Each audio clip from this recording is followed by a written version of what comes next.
Hello everyone!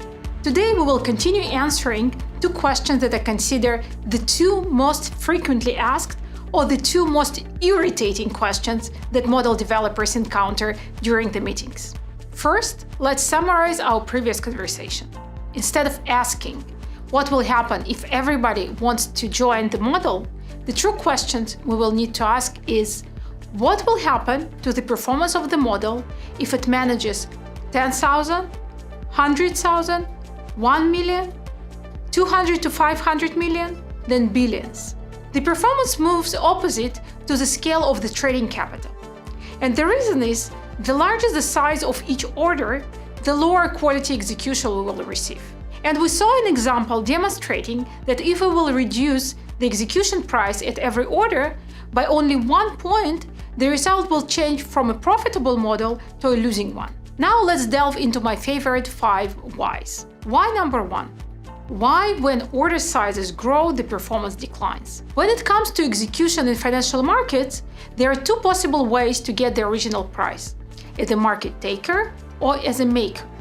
On the left, we have buyers that place their orders and want to buy at certain prices, meaning give dollars and get Ethereums in return. And here are the sellers that want to sell at certain prices, give Ethereums and get dollars in return.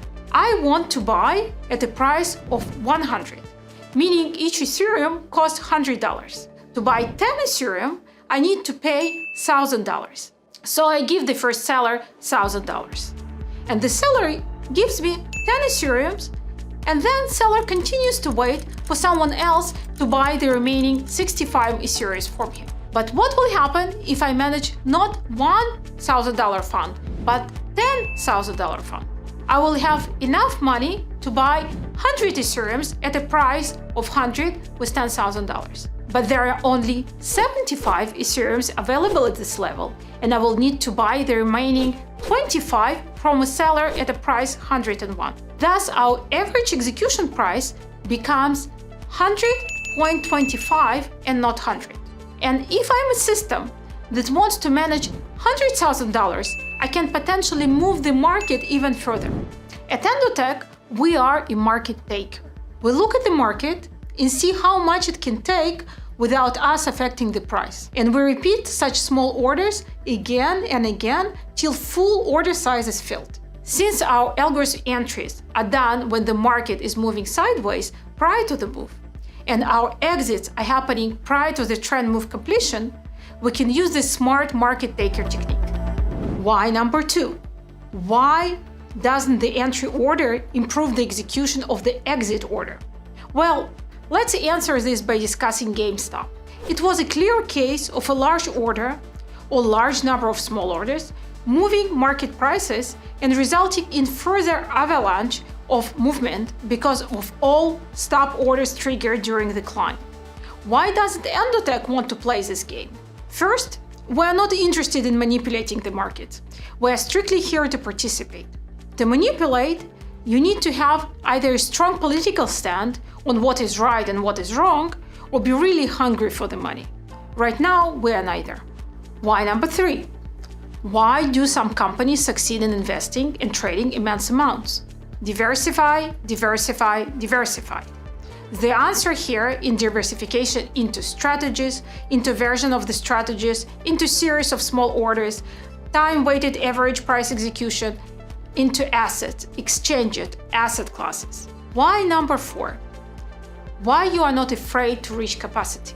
We are extremely good with diversifying and scaling up since we are a strong technology company. Plus, our view on less is more when it comes to the frequency of the orders does wonders with capacity issues. Why number 5, which is actually what? What is our performance curve? With the crypto market exhibiting approximately 100 billion in daily transaction volume, it is big enough to hide up to 1 billion in trading turnover. So as we said, in crypto market right now, we're able to manage 1 billion. In the next diversification, we will be able to manage up to 5 billions, and then we will diversify into additional markets. Question number 2. If your system is so good, why would you sell it and not use it for yourself? Let's see who asked this question. The first one, our average client. Let's call him Joe. This question is usually asked after a client sees the numbers. $4,000 becomes $8,000, $12,000, and some clients even get to $65,000.